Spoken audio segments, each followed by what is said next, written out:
truth is, there's so much to be happy about here in the state of Israel. We have grown from such a small little enclave. Now we have over 8.5 million residents. You're listening to Inside Israel Today with Gil Hoffman on the Land of Israel Network. Hello and welcome to Inside Israel Today here on the Land of Israel Network on thelandofisrael.com.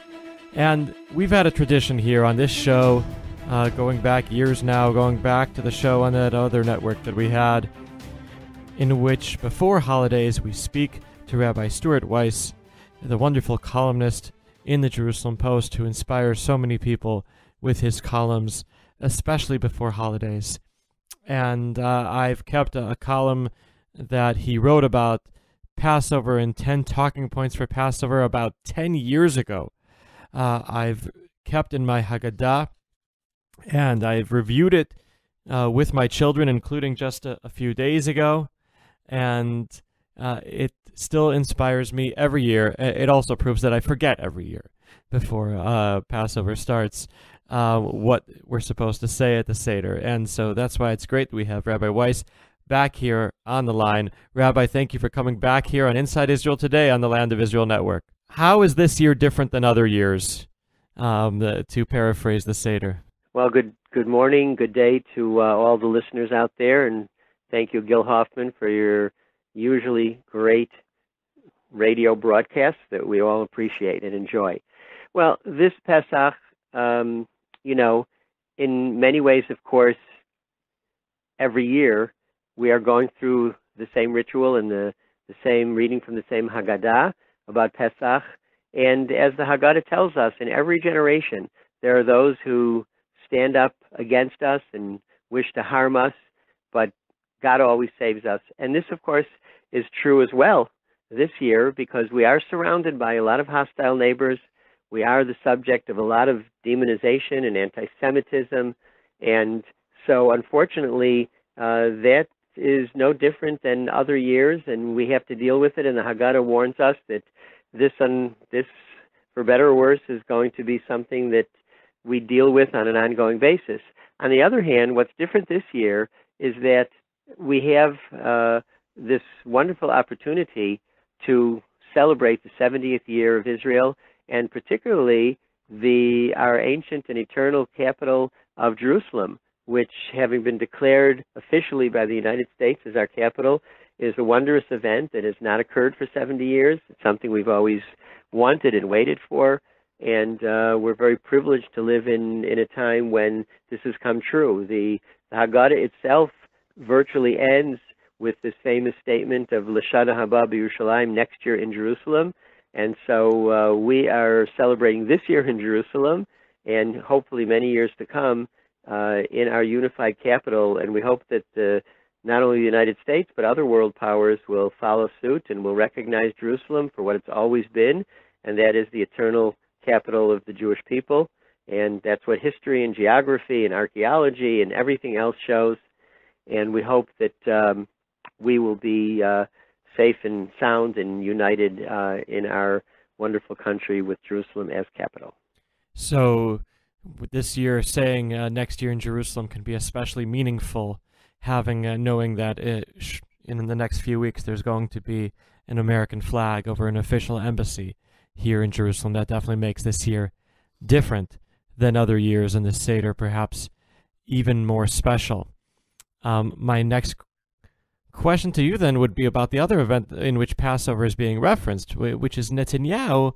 Over the last few days, it seems to be using the charoset maror analogy over and over again. Charoset, listeners, is a sweet dish made up of apples and walnuts, among other things that we have at the Passover Seder.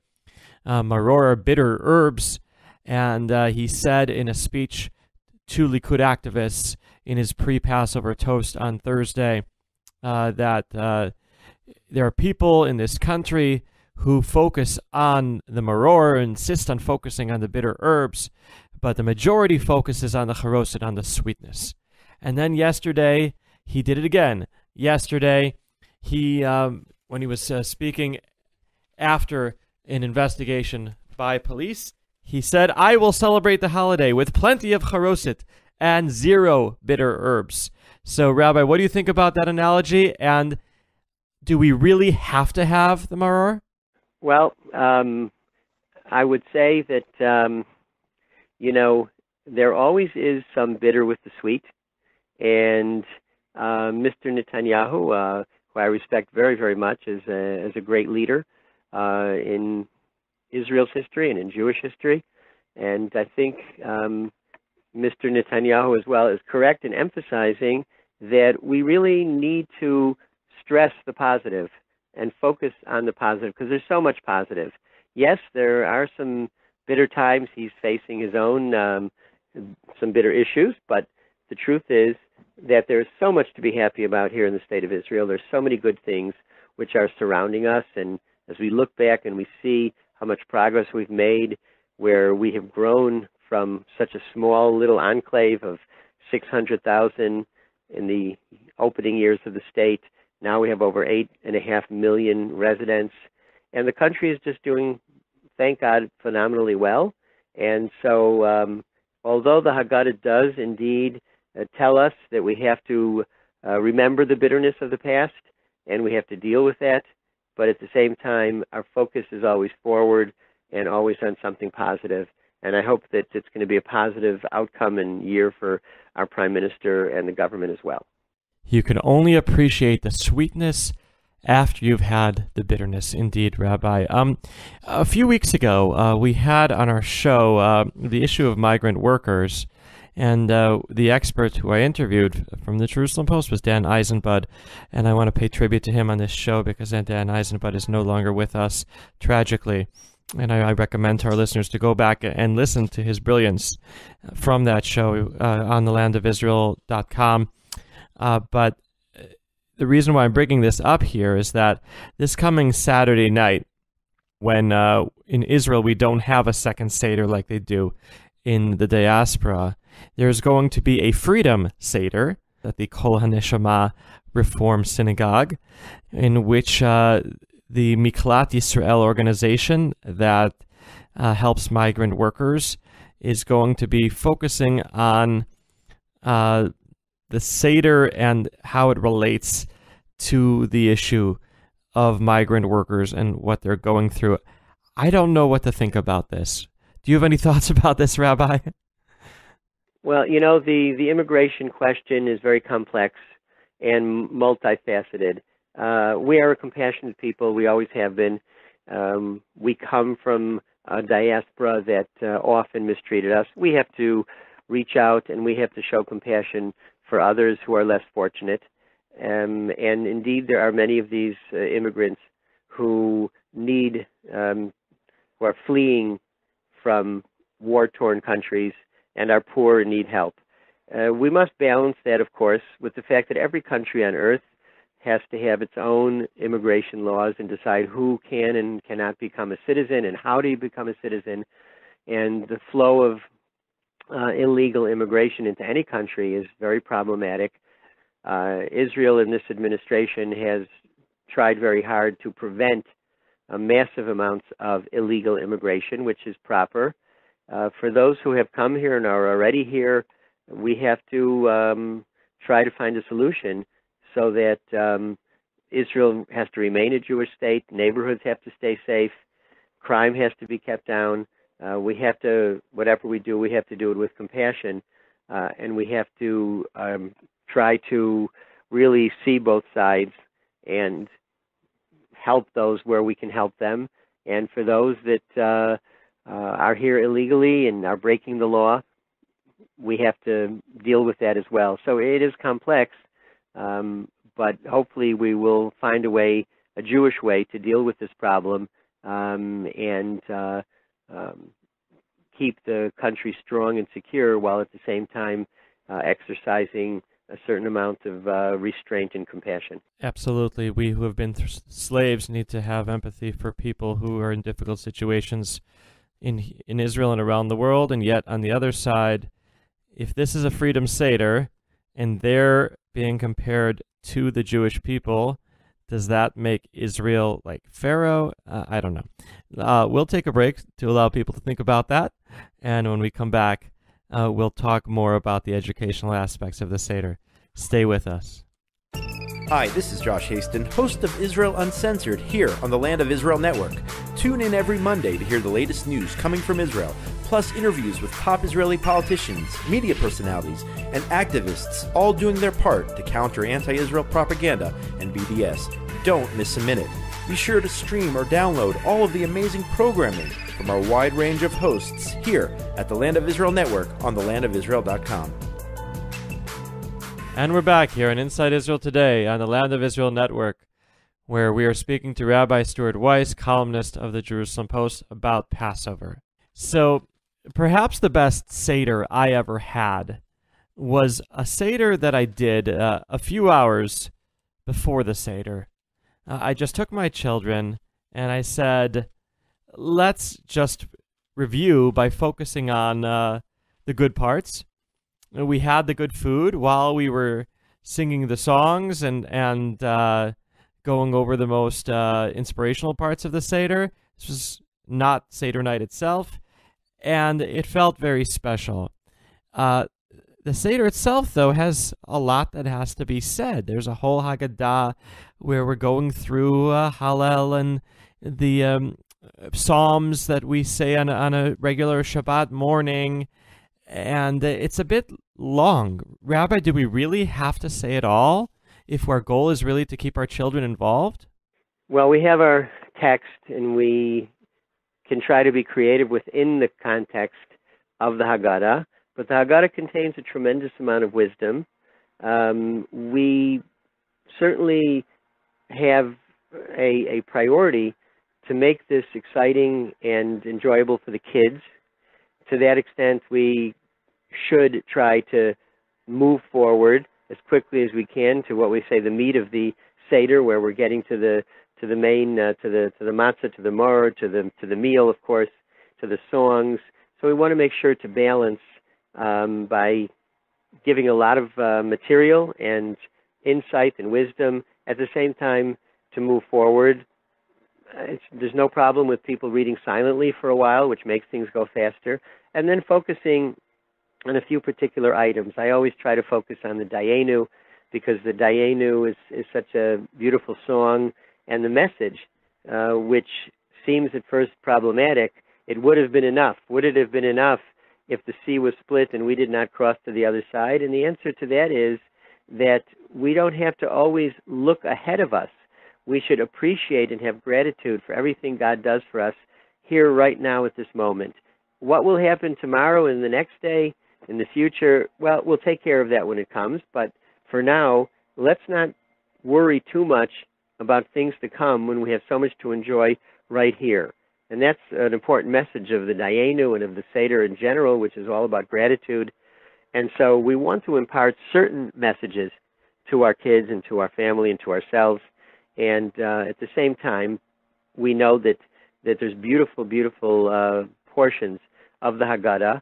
So we can move fast when we need to, but certainly try to emphasize key points in living, and that's what the Haggadah is all about.